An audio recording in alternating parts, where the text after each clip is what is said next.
Ibu akan memberikan kontrak layanan pada siang hari ini. Siswa kelas 12 Ibu harapkan memperhatikan dengan seksama. Ya, jangan bermain HP ya, dimasukkan dulu ya. Ya, Bu. Nah, hari ini Ibu akan memberikan bimbingan kelompok dengan teknik expository. Nah, dengan materi manajemen waktu. Nah, tujuannya di sini adalah menjadikan anak-anakku kelas 12 ini pribadi yang bijak, pribadi yang bisa memanfaatkan waktu dengan sebaik mungkin agar kerjaannya bisa menjadi efektif dan efisien. Baik.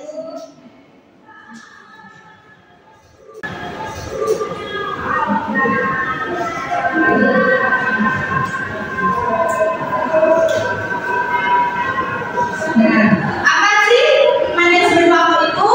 Saya lihat ya, manajemen waktu adalah proses pengorganisasian dan perencanaan untuk membagi waktu di antara aktivitas tertentu.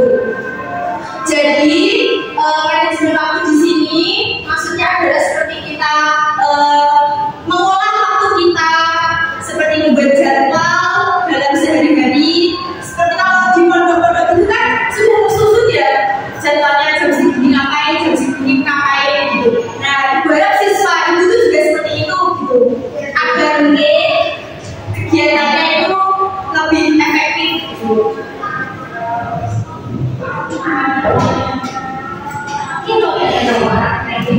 Nah, selanjutnya tujuan dari manajemen waktu. Yang pertama, bisa dibaca. Tujuannya membuat kita bekerja lebih efektif dengan skala prioritas. Nah, jadi kita itu di sini maksudnya skala prioritas itu seperti ini. Kita membuat deretan kegiatan. Nah, lalu kita bedakan kegiatan yang kita paling penting, mana kegiatan kita yang kurang penting tapi kita butuhkan, dan mana kegiatan yang tidak penting gitu. Jadi yang paling penting itu bisa kita lakukan terlebih dahulu. Biasanya ditaruh di posisi paling atas gitu. Seperti sekolah dan lain-lain gitu ya. Terus yang kedua bisa dibaca Mbak Yuli. Itu jadi menghindarkan diri dari stres ya. Nah, jadi kalau kita kegiatannya sehari-hari itu sudah terjadwal, tersusun, kita itu tidak ada rasa stres gitu loh. Semuanya kita ada tugas nih, tugas sekolah. Tapi ternyata kita itu belum mengerjakan, sudah dikasih waktu seminggu gitu. Kita nggak ada menyicil, terus pas hari kita mendadak kita berkejaran, nanti kita kan stres ya, gugup gitu. Nah, selanjutnya yaitu menghindari rasa bersalah karena semua sudah terjadwal.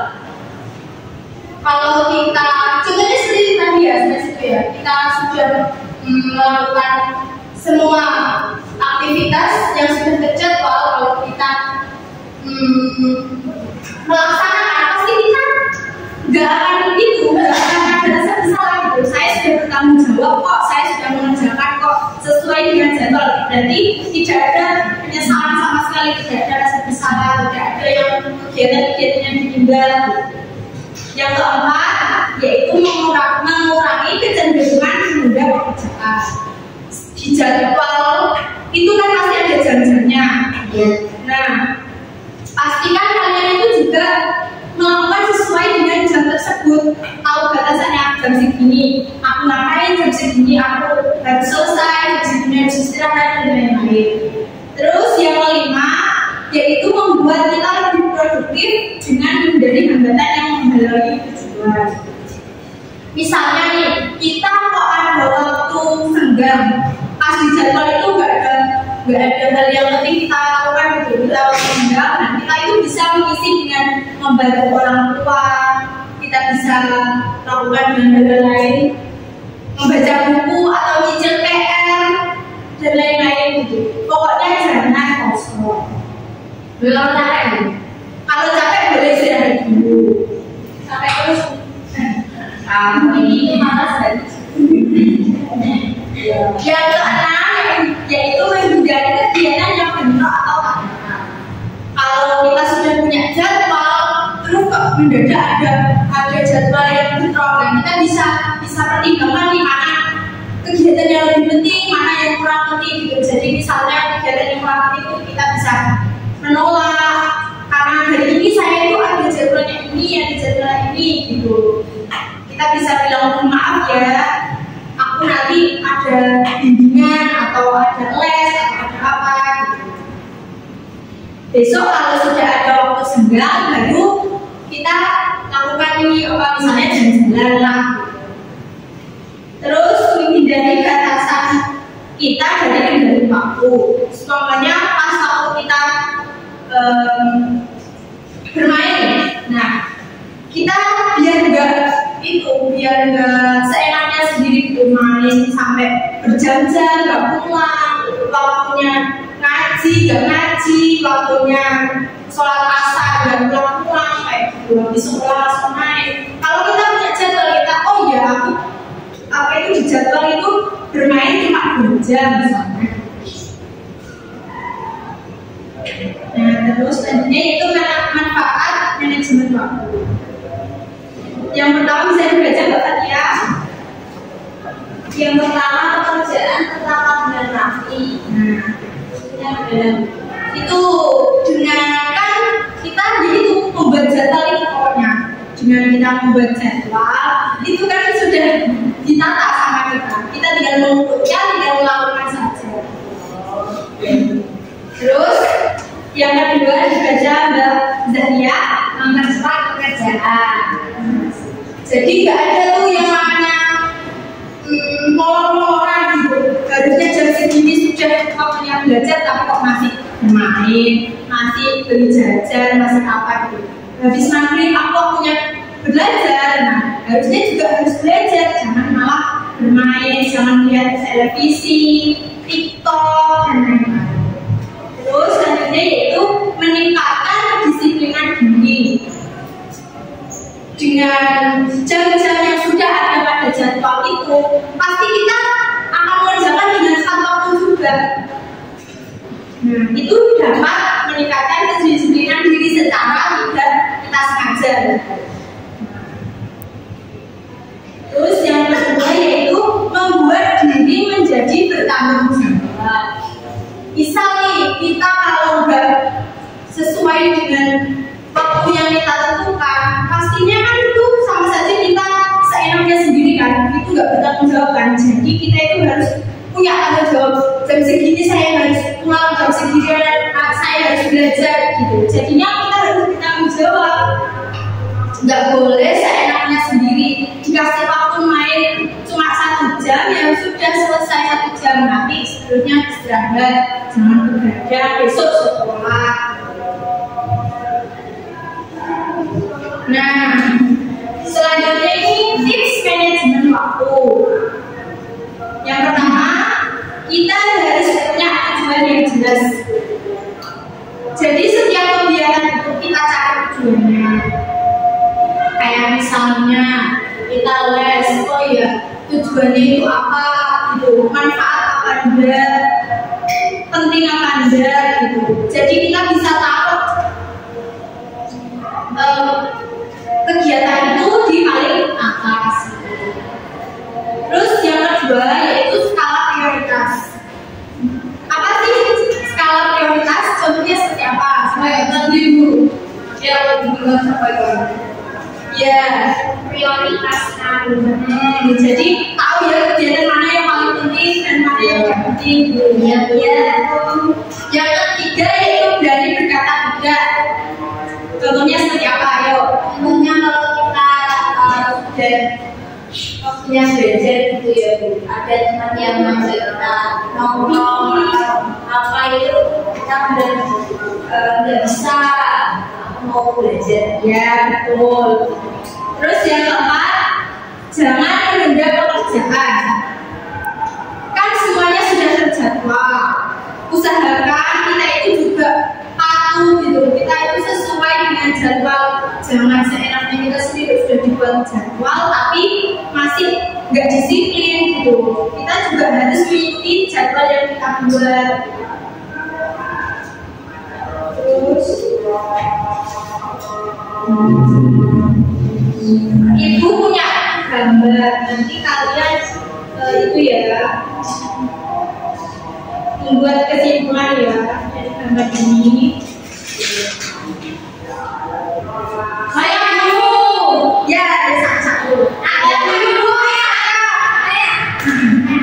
Ya, Zadia, fakta adalah ya maksudnya gimana belajarnya?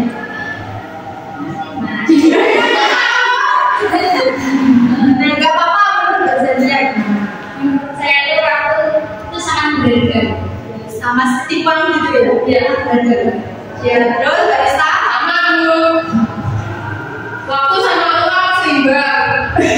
sama-sama berbeda. Iya.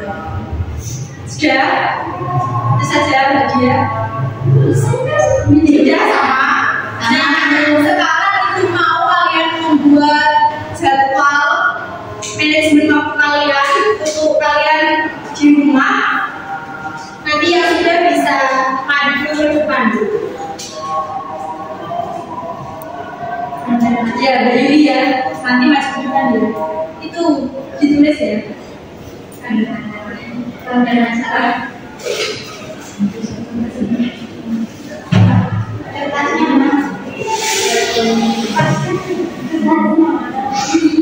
Ya, pakai kertas. Terserah. Oke. Ini gimana tadi? Membuat jadwal manajemen waktu kalian di rumah. Jam segini saya mau tidur. Nah, nanti pas ke depan kamu punya kertas apa enggak? Punya ya.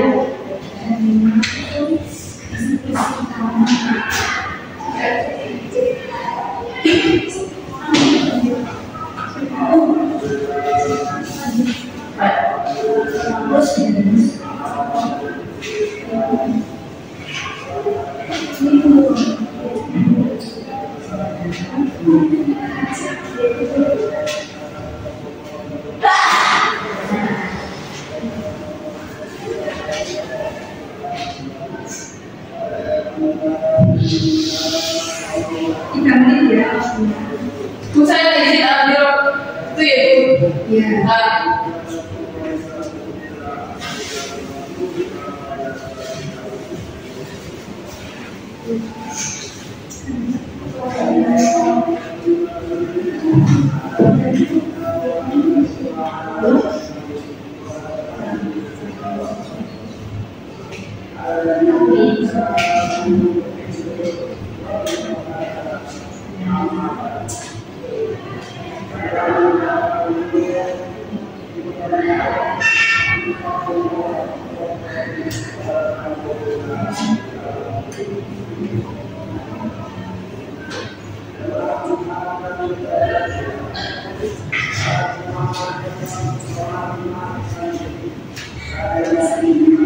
Bu, saya izin keluar ya, Bu, mau buang sampah. Sudah? Iya. Ya.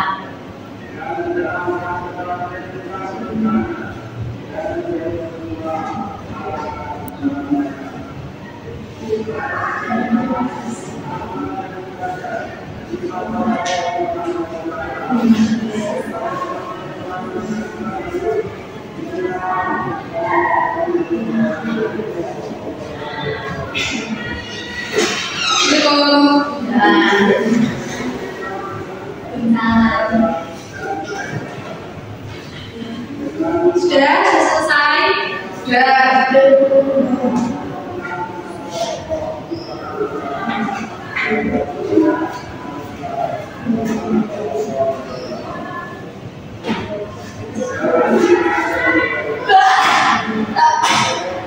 Ya, Bu.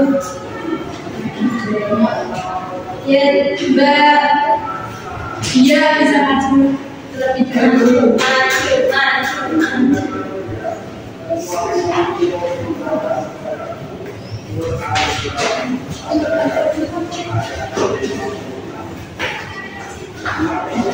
Dibacakan, teman-teman dengarkan ya. Jam 4.00 saya sholat subuh. Jam 5 bersih-bersih kamar. Jam 6 membaca buku pelajaran sekolah. Jam 6.30 saya mandi untuk siap-siap ke sekolah. Jam 6.45 berangkat sekolah, jalannya 5 menit. Pulang sekolah jam 2, terus tidur siang. Jam 3 sholat asar dan siap-siap berangkat mengaji. Terus pulangnya jam 12, pulang terus maghrib, setelah itu belajar ya sangat keren sekali ya. Nah juga kalian itu juga seperti itu gitu, juga memanfaatkan waktu kalian gitu. Ya sekolah membaca buku terlebih dahulu seperti itu ya. Belajarnya HP ya. Terus Mbak Yuli sangat depan. Oke. Jam 3.30 bangun. Terus main HP sebentar. Jam 4 masak. Jam 4:30 sholat subuh. Jam 5 masak. Jam 6 nyapu.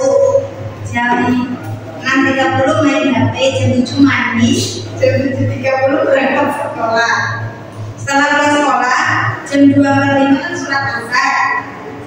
Terus jam 4 masak sore, jam 5 nonton HP, jam 6 waktu maghrib, sholat maghrib, terus mengaji, jam 7 belajar, terus tidur, sholat isya, terus tidur. Jadi gitu ya, walaupun main HP seperti itu sebenarnya tidak apa-apa, tapi tahu waktu gitu. Dengan membaca itu kan jadi teratur gitu ya, Pak. Ya sih kan. Ada yang ditanyakan di sini. Ya, sudah bisa dipahami ya. Ya. Jadi kesimpulannya adalah manajemen waktu adalah seni mengatur, mengorganisir, dan menjadwal agar seseorang itu menghasilkan kerja yang efektif dan lebih produktif. Ibu rasa cukup pertemuan pada hari ini. Sebelum ibu akhiri, berdoa terlebih dahulu. Berdoa baik. Selesai. Ibu harap kalian juga membuat jadwal seperti itu ya. Jadwalnya harus dilaksanakan sesuai dengan waktu yang sudah kalian tentukan. Ibu akhiri, wassalamualaikum warahmatullahi wabarakatuh. Waalaikumsalam warahmatullahi wabarakatuh.